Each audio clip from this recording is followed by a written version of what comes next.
it can go very, very fast indeed. Great shot of the world champions, Poland, just pounding away as we span out. Look at the puddles, the blades, the puddles. When the blades come out of the water, they leave what we call nice tight puddles, and they're just compact on either side, Dan. That's what you're looking for, aren't you? Yeah, you don't want a washy one. If you have washy puddles, it means the blades are washing out of the, running out of the finish of the stroke before the stroke is over, and that creates a sort of rather messy, rather white water puddle. What you want is a tight puddle that explodes once the sculls have left the puddle and explode a little bit further away from the stern of the boat. Look out for France. France moving well. The bowman is new into the boat. They were 5th in Gifu at the World Championships, but Jonathan Kofik has swapped with Adrien Hardy, who was so successful is so successful in the double scull for France, and rode so well in winning yesterday.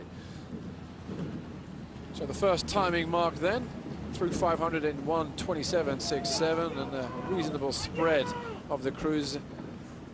3 boats go through Poland. Poland, Dan, are looking quite comfortable, really. They just look as though they've just slotted into a rhythm and will hold that rhythm for the middle thousand. Look at that. Look how accurate the blades are. The blade work Oh. is really spectacular, isn't it? I Yeah. mean, they're beautifully together.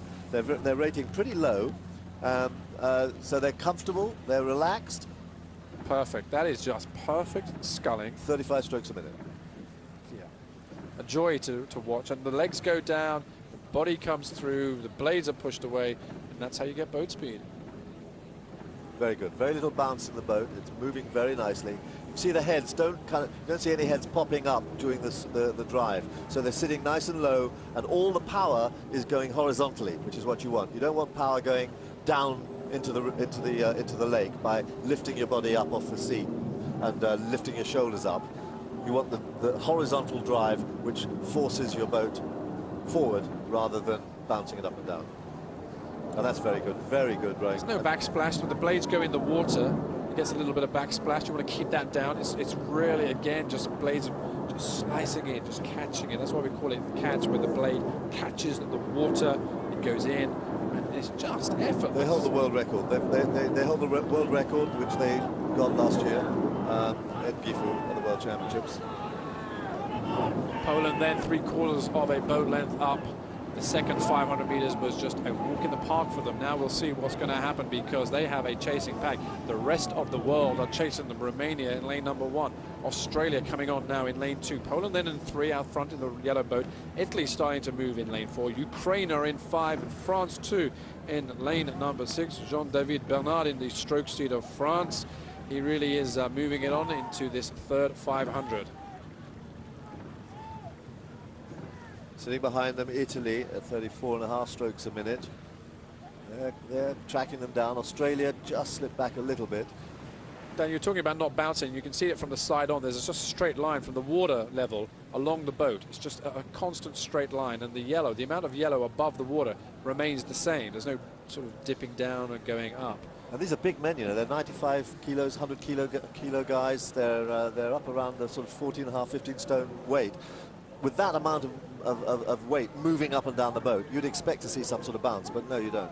It's just constant speed. Still 5 boats, though, led by Poland. Still 5 boats vying and fighting for 3 spaces. We're coming up now to the final timing mark. There'll be about 500 meters or so to go now when they come through this mark. Poland leading. Really, Poland have looked like they've got out and just stayed and maintained. They haven't done anything spectacular. They've held a boat length lead, and now we'll see whether they're going to push it on or indeed just hold it through 500 to go. Poland, Italy, Ukraine, but the Australians up there in lane number 2, and likewise France. Look at those, number 6 starting to cut through the water here.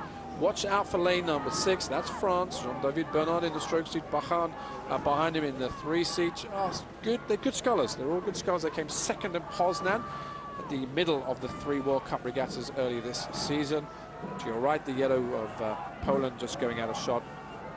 Dan, we said we're going to watch out for Australia as well. They're starting to come back too. They are, aren't they? They've put it up now, 37 strokes a minute. Now they're trying to chase down Italy. They're just going to squeeze through Ukraine. Can Ukraine who are just to the bottom of the picture there. Ukraine have just gone up again to 38 strokes a minute to resist this attack from Australia, and they're going with Italy now.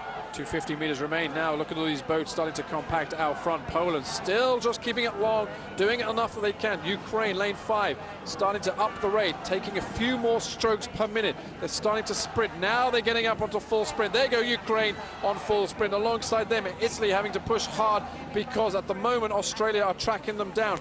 Those 3 white boats to the left now, only 2 of those will go through. It's looking like the last 5 strokes, Poland are going to get it, Ukraine will get it, and Italy will hold off Australia on the far side. The last 2 or 3 strokes up to the line. Poland, world champions qualifying through to the final. And then Ukraine and Italy coming through. Looking across there, just seeing that Australia didn't quite make it on the line. They go out to the B final. France, well, they ran out of steam on the line in the last 100. Romania coming in lane number 1 in 6th position.